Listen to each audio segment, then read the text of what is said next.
Hello everyone, I am Professor Ruchi and I am going to teach Maths 1 to you all. एक थोड़ा सा discussion करते हैं Maths 1 syllabus का. Now there are 4 different ways in which I can divide this subject for you all. The first part in this subject that we will study is called as complex number. So this entire module or this entire chapters that we study in complex numbers are going to be under this domain. Now complex number में हम basically बहुत सारी चीजें पढ़ेंगे. Introduction to complex number, de Moivre's theorem पढ़ेंगे, hyperbolic functions पढ़ेंगे, inverse hyperbolic functions पढ़ेंगे, log of complex number पढ़ेंगे. सो कुल मिला के इसके अंदर मैं 4 चैप्टर्स जो है वो पढ़ाने वाली हूँ. फिर second part is going to be matrices. तो मेट्राइसिस वाला जो मॉड्यूल है ना, ये बड़ा ही स्कोरिंग मॉड्यूल है because matrices generally is student favourite topic. तो मेट्राइसिस में भी हम बहुत सारे अलग अलग टाइप्स पढ़ेंगे. नॉर्मल फॉर्म क्या होता है, कैनोनिकल फॉर्म क्या होता है, how to solve homogeneous equations. So कुल मिला के there are 2 chapters that I am going to teach under this matrices. जो तीसरा पार्ट है it is called as differentiation. अब डिफरेंशिएशन देख के ना स्टूडेंट्स को थोड़ा सा टेंशन आ जाता है, but not to worry. Differentiation में यहाँ पे हम अलग अलग टाइप के डिफरेंशिएशंस पढ़ने वाले हैं, right. So it is kind of extension of what you have studied in your 12th standard. यहाँ पे I am going to teach you how to do successive differentiation, मतलब differentiation multiple times, partial differentiation, then composite functions. So कुल मिला के यहाँ पे हम जो है 4 अलग अलग चैप्टर्स पढ़ने वाले हैं. एंड जो लास्ट वाला मॉड्यूल है ना, उस मॉड्यूल को हम लीनियर इक्वेशंस कहते हैं. इसे आप मिसलेनियस मॉड्यूल भी कह सकते हैं. ये बहुत ही फेवरेट है, मतलब पढ़ने के बाद आप बोलेंगे कि मैम ये वाला जो 4th वाला पार्ट था ना वो बहुत अच्छा था. इसके अंदर हम 2 चैप्टर्स पढ़ेंगे. टोटल वेटेज जिसका कुछ अराउंड 20 मार्क्स होता है. सुपर सिंपल चैप्टर्स है इसके अंदर. And this is like an entire gist of your syllabus, right? So we are going to study somewhere around 4 plus 2 6 plus 4 10 plus 2 around 12 chapters in your syllabus. So आज के हमारे इस session में I am going to talk about the first module which is nothing but complex number. तो थोड़ा सा basics का बात करेंगे complex number का, and then we will solve few examples of these basics that I am going to teach you all today. Okay. So let us start now with the basics of complex numbers. Any complex number is always represented using Z. So now in this chapter, whenever I write a Z, it means I am talking about a complex number. Now the basic definition of a complex number is any number which can be represented as x plus iy, where x is the real part and y is the imaginary part. So x plus iy is nothing but a complex number. वो number जो i के साथ होता है उसे हम imaginary number बोलते हैं, इमेजिनरी पार्ट बोलते हैं. अब इस i की वैल्यू क्या है? This i is nothing but equal to root of -1. Likewise, I square will be -1. I cube will be what? Children, I cube will be I square into I. What is I square? I square is -1 into I, which is nothing but equal to -I. And so on and so forth. इस तरह से I raised to किसी भी power का calculation मैं कर सकती हूँ. Now generally the complex numbers are represented in 3 formats. There are 3 ways in which you can represent a complex number. So the first representation of a complex number is Z is equal to x plus iy, और इसे मैं Cartesian form of a complex number बोलती हूँ. So Cartesian form of a complex number is nothing but x plus iy. Now the second type of a complex number is called as polar form of a complex number.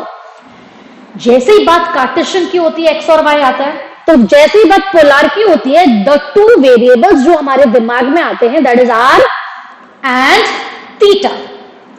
So first we need to have some relation between xy and r theta. Now what is that relation between xy, that is Cartesian, and r theta, that is polar? हम वो देखते हैं. See, all of us know that x is equal to r cos theta and y is equal to r sin theta. These are the basic formulas which give you the relation between Cartesian and polar. तो अब मैं क्या कर रही हूँ children, z is equal to x के जगह पे जो है ना r cos थीटा सब्स्टिट्यूट कर रही हूँ और y की जगह पे जो है r sin थीटा सब्स्टिट्यूट कर रही हूँ और यहाँ पे मुझे मिल गया मेरा दूसरा टाइप ऑफ कॉम्प्लेक्स नंबर जिसे हम कहते हैं polar form of a complex number. अब I am going to the third type, ठीक है। जब मैं इस polar form of a complex number को देखती हूँ और I can really see you know this r is common, What I plan is मैं दोनों में से r को बाहर निकाल लेती हूँ। अंदर क्या बचेगा, अंदर बचेगा cos theta plus I sin theta. So there is this formula children which is called as Euler's formula. What is Euler's formula? Euler's formula says cos theta plus I sin theta is e raised to I theta. Standard formula है Euler's का ये। So what is e raised to I theta? E raised to I theta is cos theta plus I sin theta. तो यहाँ पे क्या बन गया पता है आपको, तीसरा form of a complex number जिसे exponential form of complex number कहते हैं। और इसे एक्सपोनेंशियल क्यों कहते हैं वो बताने की भी जरूरत नहीं है, it is clearly seen because there is an exponential term, उसे exponential form of a complex number कहते हैं। तो यहाँ पे हमने तीन टाइप के कॉम्प्लेक्स नंबर पढ़ लिए। First Cartesian form z is equal to x plus iy.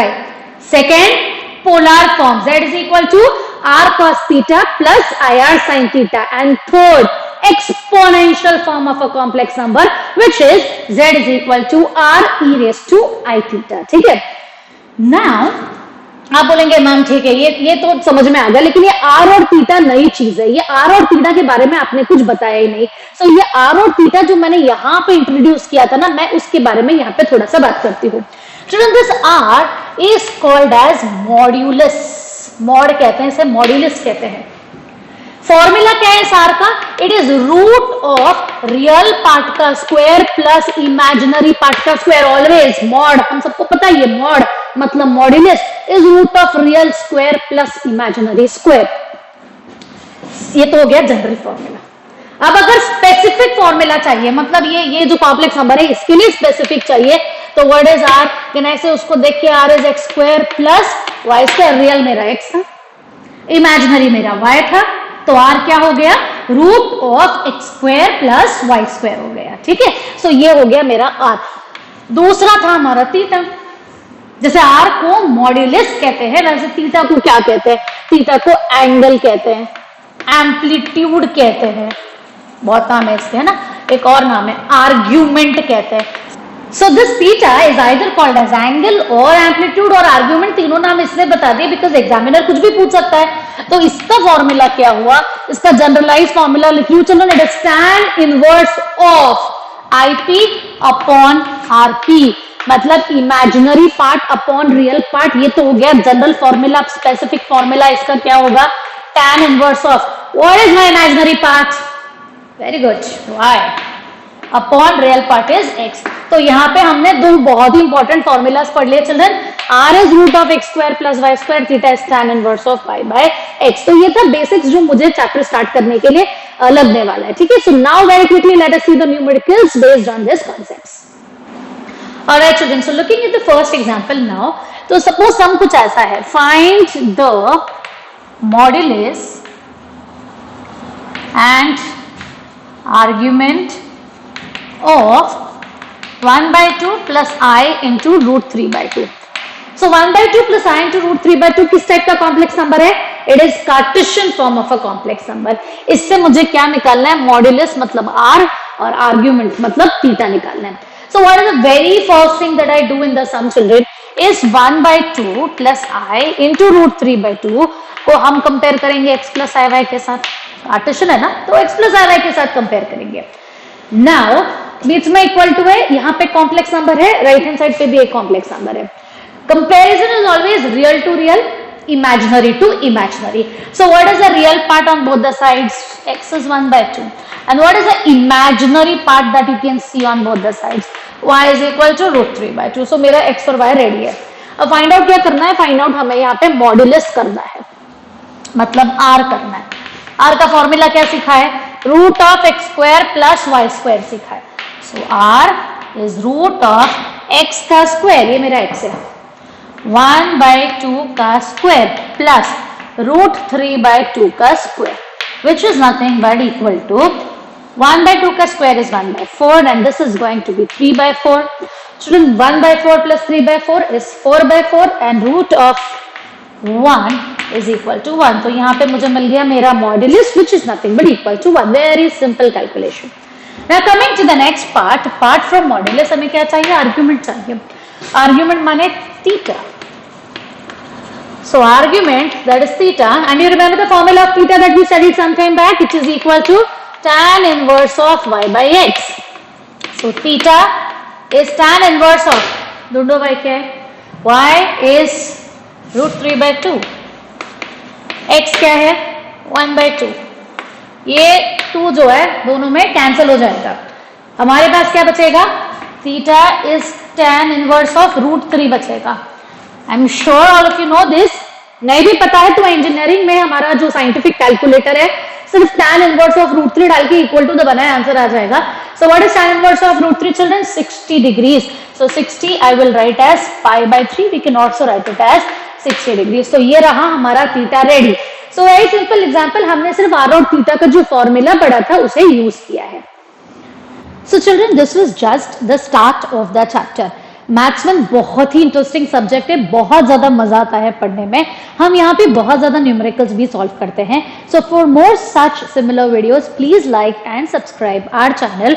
Also visit Pinnacle for further details. Thank you so much.